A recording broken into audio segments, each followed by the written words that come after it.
Në një konferencë të zhvilluar vetëm 5 orë para nisjes së protestës, ish-kryeministri Sali Berisha bëri thirrje të hapur për bashkimin e të gjitha forcave politike, opozitare dhe qytetarëve që ndihen pjesë e opozitës për t'u bashkuar tubimet të paralajmëruar kundër kryeministrit Edi Rama.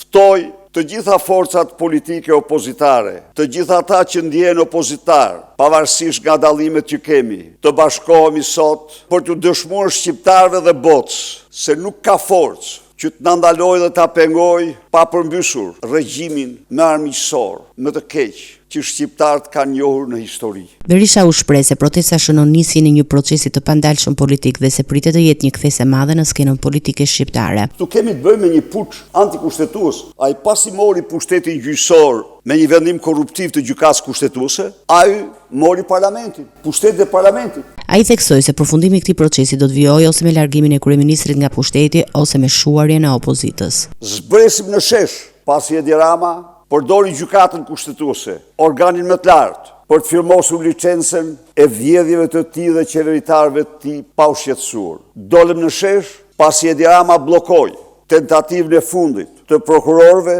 për heqjen e imunitetit. Ish-kryeministri deklaroi gjithashtu se opozita do të vazhdojë betejën e saj politike duke përjashtuar bojkotin e kuvendit si mjet veprimi. Ne e kam deklaruar, nuk marrim pjesë në asnjë nga komisionet në të cilat negocioheshin reformat me narkomazhorancën. Por parlamentin nuk e bojkotojmë, do zhvillojmë luftë dhe betejë aty, si kundër, në shesh, në rrugë, në greva, në demonstrata, në gjitha format. Tani, nata dhe dita, toka dhe qielli janë tonat.